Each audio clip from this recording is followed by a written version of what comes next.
Alright everybody, I'm back. I got some stuff that I got in the mail. I've already done all my pre-cuts and everything. I made sure to check inside to see if they were cut or if they were taped together, just to cut down on all the BS. This one was packed decently. It's really thin cardboard right here. So I don't know if it took extra damage.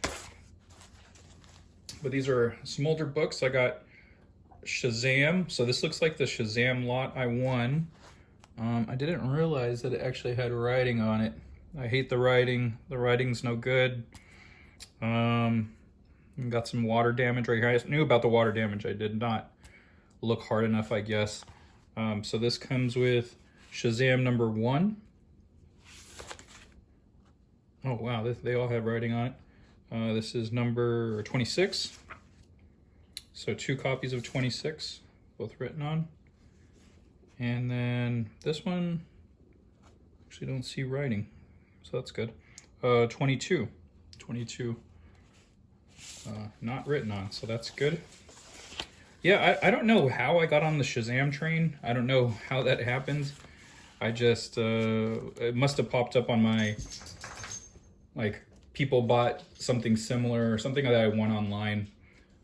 Triggered that on my eBay for whatever reason, so I picked up that book. It's a really cool cover. I like the cover. You know, this is kind of Superman introducing Shazam.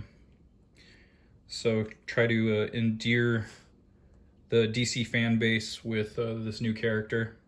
And I believe this is the first DC appearance of Shazam. I could be wrong though.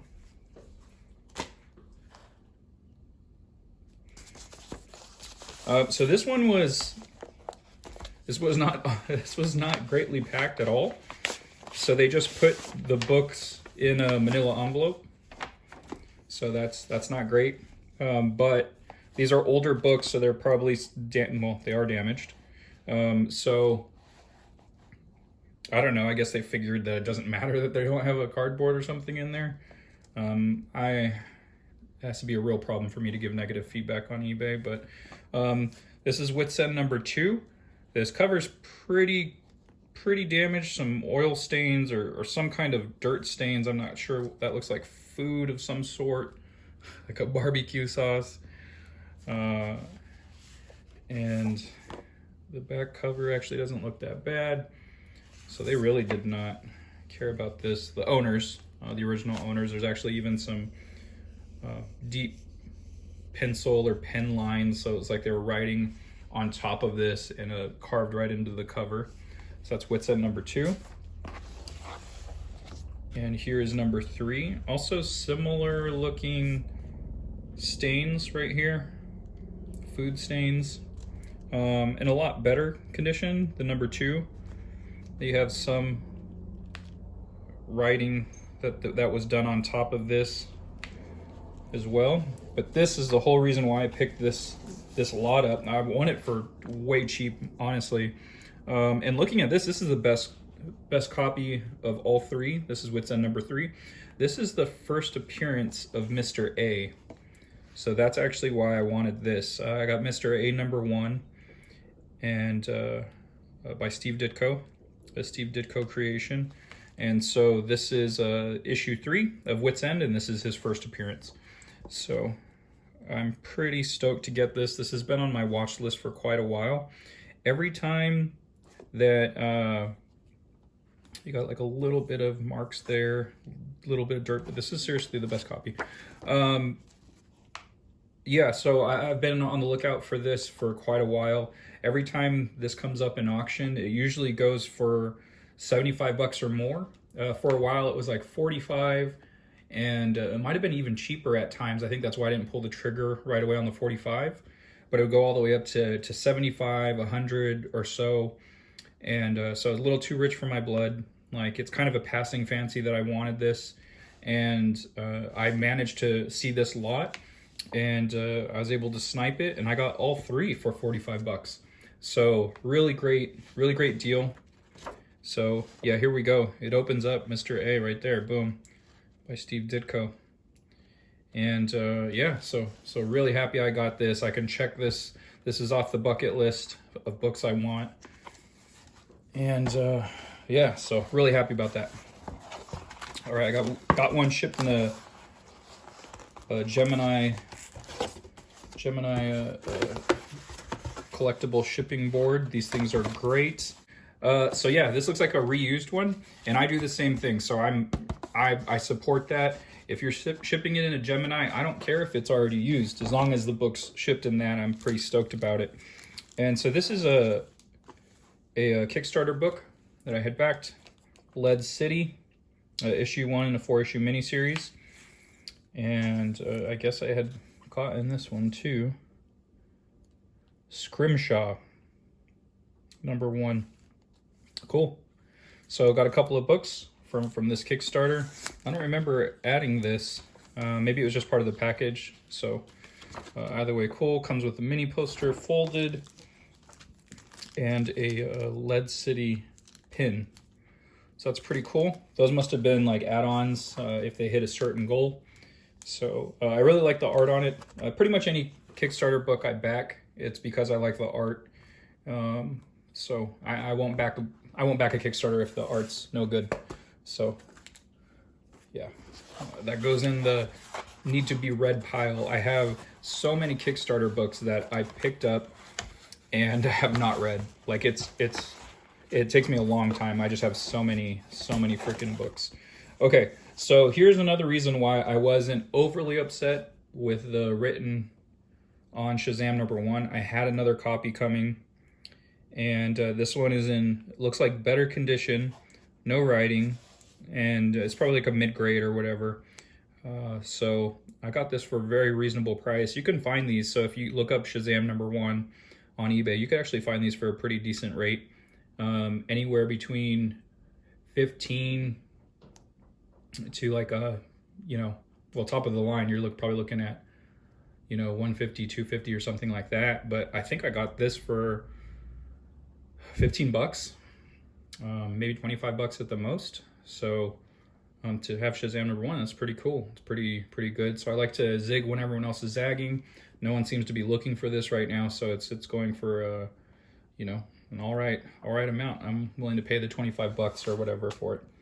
I know it's not the first appearance of Shazam because of what was the company? Fawcett? Was it Fawcett that had them? So yeah, I know it's not the first appearance, but hey, if it's the first DC appearance, that's pretty cool. And this is the one I just got, right? Yeah, okay. All right.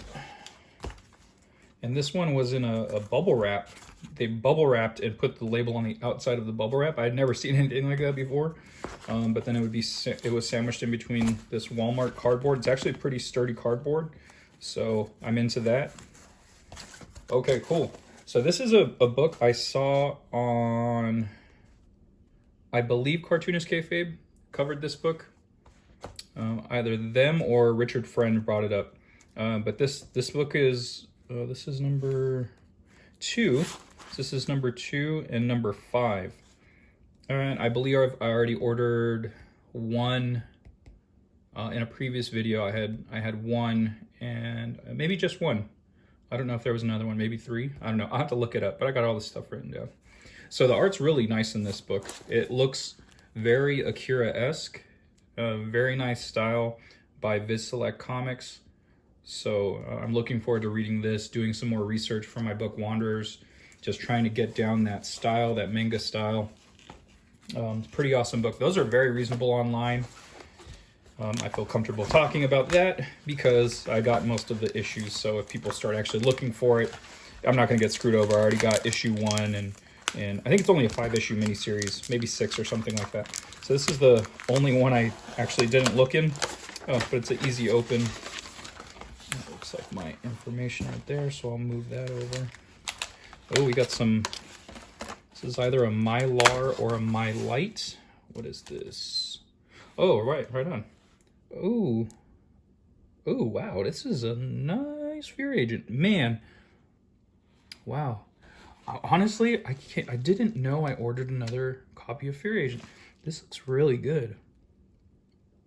This looks really good. This is a super nice copy. Very happy about that. Holy cow. That's beautiful. That's a beautiful copy. Sweet. I mean, honestly, I can't remember. Let me look at this. Here, I'll leave this here for now. It came with some paperwork. Okay, apparently I did win this. Yep, okay. All right, well, I have no clue how much I paid for this. I'm sure I'll put it on the screen. Man, it looks awesome. Thank goodness, this is my third copy of Fear Agent #1. I love this series. This is one of my favorite series of all time. Rick Remender, Jerome Pena, and Tony Moore. I kept thinking Alan Moore. Tony Moore did some of the issues, and Jerome Pena tackled the other half. So I love that creative team. Tony Moore always does nice work. Rick Remender, obviously one of my favorite writers, and Jerome Pena is super badass, like just an amazing artist. If you haven't seen read Uncanny X-Force, the first Uncanny X-Force series, it's by Remender and Jerome Pena, and it's super badass. And that's how I came across those guys. Honestly, that was the first time I read Remender and saw Jerome Pena's work. So after I saw that, I started seeking out their other works and discovered Fear Agent. And it's a giant run. I think it's like 60 something issues, maybe 70 something issues. But if you haven't read this, go check it out. It's super awesome. It's like Drunk Space Cowboys, or Cowboy singular. Okay.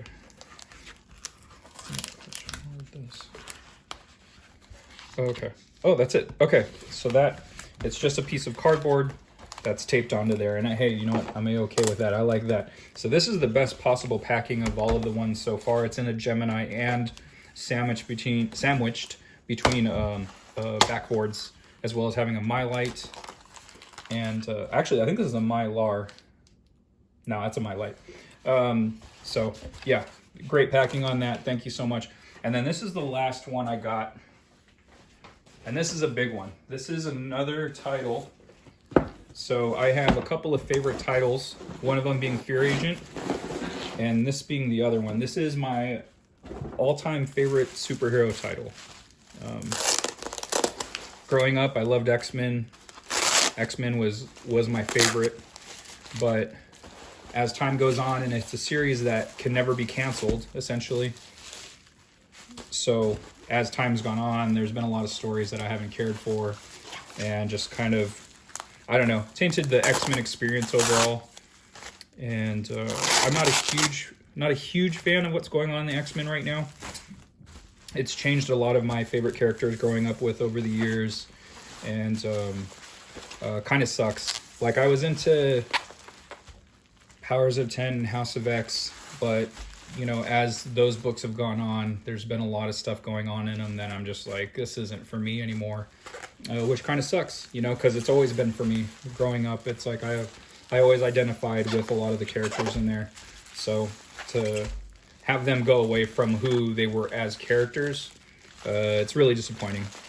But what's not disappointing is getting Invincible #1. It's a 9.2. I know you slab heads out there, you guys are all about the 9.8s and all of that stuff, but this book is insanely expensive. So to get a 9.8, it's just out of my price range. It's nothing that I can justify paying. Like, what I paid for this is already enough of a stretch. Like, I didn't want to spend as much as I did, but my best friend, he sent me a couple of shekels, and he paid for a little chunk of this book, a nice chunk of this book, and it was my early Christmas present, so I pulled the trigger, I grabbed it. Honestly, I think the Invincible cartoon is going to be super badass. Hopefully it gets, picked up for multiple seasons, and they can do the whole story arc, since it's a finite story, since there's a ending to it. So I would love for this series to last all the way until the conclusion of the books. Covering the whole gamut of story. So with that said, I needed to pick it up just in case the series blows up and this just goes up higher and higher in price. I guess this particular issue 1, it was a short print run. It was I guess there wasn't a ton of these that were made. And you'll see right here on a lot of the other ones, it says like Larry's Larry something or other. Larry's is special edition or something like that. The cover is exactly the same. The only thing different is it says Larry's edition, special edition, or whatever. So I got one that was not that. So I believe this is a less of a run. If you see the Larry one, it goes somewhere between slabbed, probably about two to $3.50, something like that. And unslabbed, maybe you could get one for $60, something along those lines. So I'm really happy I got this. It's a book I never thought I would get, to be honest. Like, this was like, it's so weird to say, but I think how little I thought I was going to get this was like how little I thought I was going to get X-Men #1, signed by Stan Lee, no less. So the fact that I got that book and then I have this book, it's pretty badass. And there's only a couple of other grails for me out there that I'm looking forward to. And just primarily books that I've enjoyed over the years. And so they're kind of, I'm a huge Image guy. I grew up I was a Marvel zombie, then I was a Image kid. From as soon as Image launched, from there on out, I was Image all the way. So I'm all about the creator-owned work. And I think those creators are the ones that are really coming up with interesting things. Whereas if you're in corporate comics, Marvel, DC, you have to stay within a box. And so books like Invincible can really push the limit and come up with some interesting things that you're not going to see in X-Men or Justice League and stuff like that. So really happy to have this book. I will probably get this Fear Agent slabbed because it is such a pristine copy. Thank goodness. 3rd time's a charm. So I'm really happy to have all these books. And yeah, all right. Thanks for watching, guys. Put in the comments. Let me know what books are your grails that aren't kind of like the obvious ones. Obviously X-Men #1 is by Stan Lee and Jack Kirby. That's a grail amongst grails. But what about you? Mine, Invincible, Fear Agent. Finally to have a good copy of Fear Agent, thank goodness. So really happy to have these. Let me know what you guys are looking for, what your grails are, and what you've got and what you're still looking for. All right, thanks for watching. See you guys next time, and catchphrase.